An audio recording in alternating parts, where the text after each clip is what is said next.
Today we're gonna make one of the recipes that's been on my website for a really long time, and it's super popular. It's the cinnamon raisin sourdough bread. Oh my goodness, this smells so good. It is a sweet loaf filled with raisins and a cinnamon swirl, and it's absolutely delicious. You make it similar to how you would a classic artisan loaf. It's one of my favorites. So many of you love this recipe, and I wanted to show you the whole process start to finish. Let's get started. Okay, we're gonna start out with our ripe active levain. I put it right into my bowler. I'm using a container today, and we're doing 100 grams of this. And then we're gonna add our water and our flour. And this is a process that I like to call it fermentalese. So basically you're taking this ferment part, which is the starter. If I have a little extra, a little over, under, it's okay. But you're taking the starter, you're taking the water, most of the water. We're not doing quite all of it. We're gonna add a little bit in later, and you're taking the flour. You're gonna mix those together and let it sit for about 30 minutes. You do want to use a warmer water because my kitchen is cold right now. If it was summertime, I'd want to use a cooler water, so it just kind of depends on your conditions. I like to kind of mix this up with my hands, and then I'm gonna add in my flour. And I do a combination of a bread flour and a little bit of whole wheat in here as well. If you don't have any whole wheat, you can just use all bread flour. The whole wheat speeds it up just a little bit, but if you don't have it, bread flour, all bread flour works too. Now this process of basically delaying adding the salt, it just makes the gluten strands a little bit more elastic. Basically what happens, salt inhibits the gluten forming and the fermentation. So by doing like a little bit of a 30-minute fermentalese, it allows the dough to get a little bit of a head start, being really elastic and stretchy, just because the water and flour are combined. So that's what happens when flour and water combine. They start to form gluten strands. Anyway, so I'm just mixing these up together, and then I'm gonna put the lid on and let it sit for about 30 minutes. You do wanna watch your temperature. Make sure that your dough is right around 78 degrees Fahrenheit. That is where the wild yeast and bacteria work the best. About anywhere 76 to 80 degrees. So we're gonna cover this and let it sit. We'll come back to it in about half an hour to add the salt and the extra water. I just stuck the thermometer in my dough. It's about 80, so that just tells me that this may go a little bit faster, my fermentation timeline.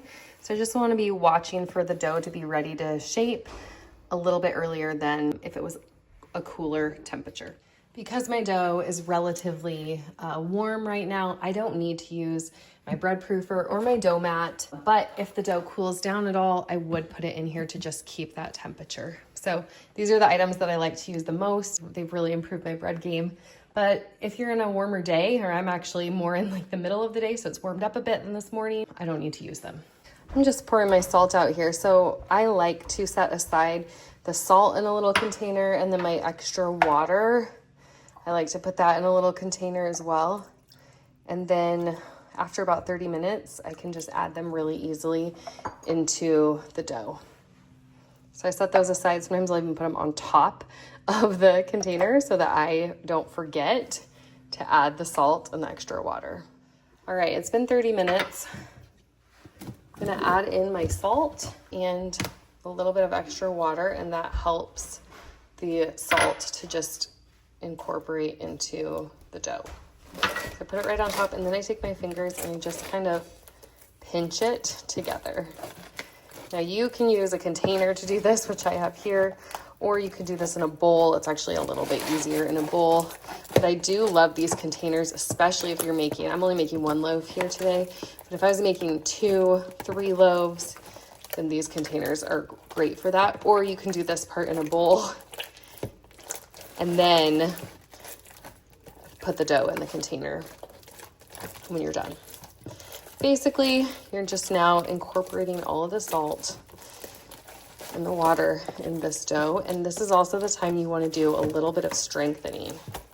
So to do that, some people use a slap and fold method. I prefer to just kind of pick the dough up and throw it, but still holding on against the side of my bowl or container, as the case may be.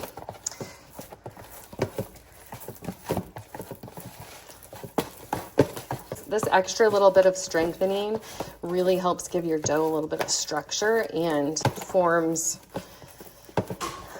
just like you get a little bit of a higher spring and all of that in your dough, and it kind of comes together a little bit better. You can see how this dough has started to come together. You can do this anywhere from like 3 to 5 minutes, and it's helpful. It's also helpful to get your hand wet. Use a damp hand when you're doing this. Makes it easier to work with the dough. If it starts to stick, which this is a sticky dough, but take your hand, get it a little bit wet, makes it a little bit easier to work with the dough. Okay, you're gonna have this beautiful dough that's all come together. We're gonna let it sit for another 30 minutes. I'm gonna check the temperature now, and it is right at about 78, which is exactly what I want. Check it in 30 minutes. Okay, we're on our first set of stretch and folds here. So you can see how the dough has relaxed out. I like to wet my hand again. And to stretch and fold, this works really well in a bowl. You just stretch the dough and fold it over.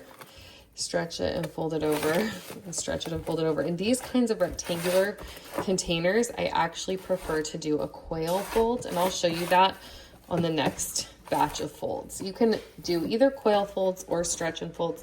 The goal is to get all of the dough to just continue and to stay like in one ball there that's strengthening those gluten strands very gently. On the next set of folds, I'll show you a coil fold, but I will also be adding in my inclusions. Another 30 minutes. You can see how the dough, it falls back out, spreads back out. And this time we're going to add in our inclusions. So we're going to add in our raisins just right on top of the dough.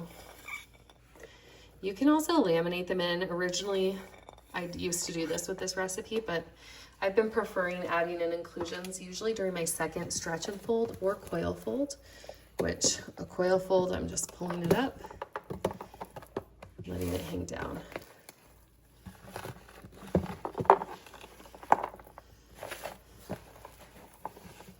Just including all of those raisins. I did not soak my raisins ahead of time because this is a pretty wet dough and the raisins are going to soak up some of that moisture from the dough as they sit in this dough. But if you wanted to soak the raisins ahead, you could do that. I just think that it's just a little bit easier of a step to not have to. Okay, we're going to let this rest again, another 30 minutes, and we'll come back and do another set of folds. It has been another 30 minutes. We're gonna go in and do one last set of folds. Now, you can do another set after this if you want to, if you feel like your dough needs it. I'm just gonna do a couple coils here. But as this dough is like coming together pretty well and holding its shape pretty well as I'm doing this, I don't think that it's gonna need another set. So we're gonna let the raisins soak up some of that moisture and let it sit for probably 1.5 to 2 hours until it will be ready to shape. And that's when we'll add the cinnamon.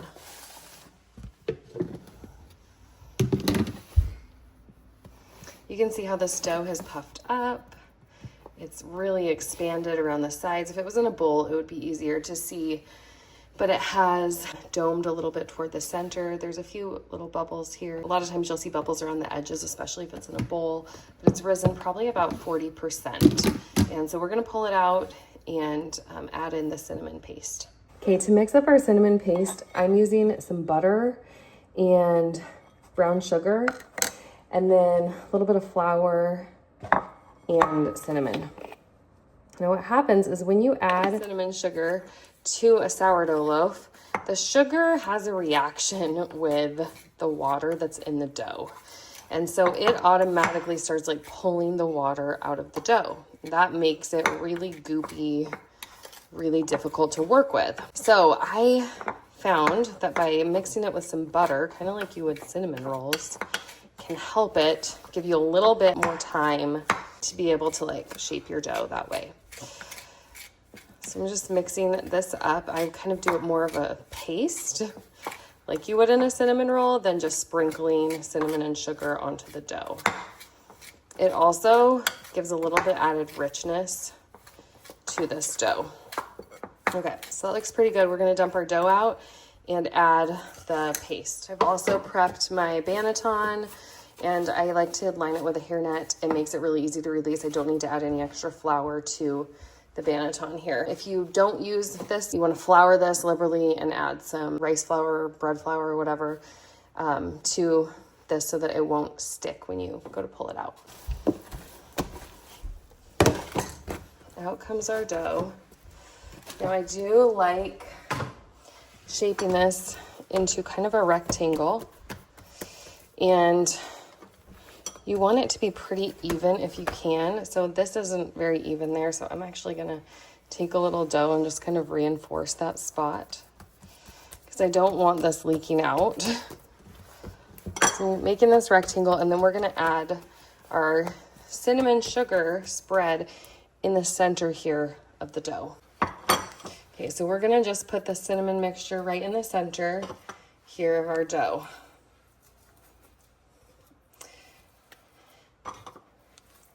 We're using about half of it. Doing it this way, shaping it this way, is going to help you to get more of a swirl in your bread. Okay, and then working kind of quickly, we're gonna fold up one side and fold up the other side so that they meet here in the middle and kind of pinch this closed.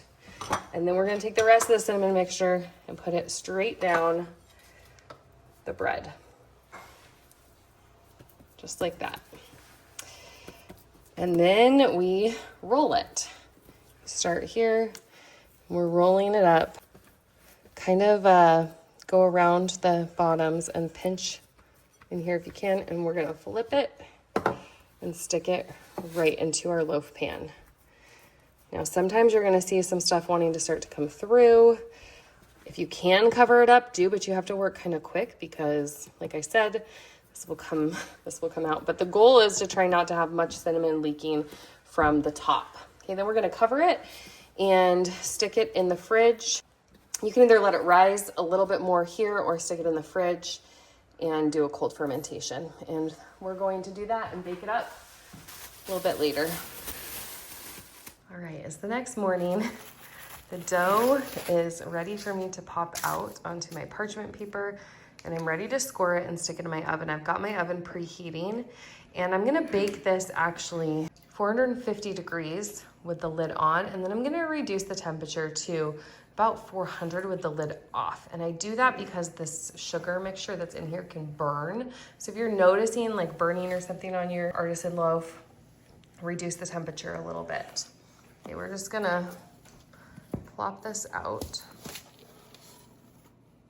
You can see that some of this condensation is on the loaf. That happens when you're cold fermenting, and especially because we've got, you know, sugar and stuff in here. I'm just gonna do one score down the middle. The thing about a loaf like this, an inclusion loaf, is that you're not really doing this for pretty scoring. The inclusions themselves are gonna make this pretty. So I don't usually do any intricate scoring on an inclusion loaf like this. I'm gonna get this in the oven. Okay, we're gonna open the Dutch oven. Plopping in my bread with the parchment paper on the bottom. I cover it up, and that goes for 25 minutes at 450 degrees. It's always the moment of truth. 25 minutes are up. Here we go. Ooh, that looks beautiful. We're gonna reduce the temperature to 400 and finish baking this for another 20 minutes. Gorgeous. Just pulled this out of the oven.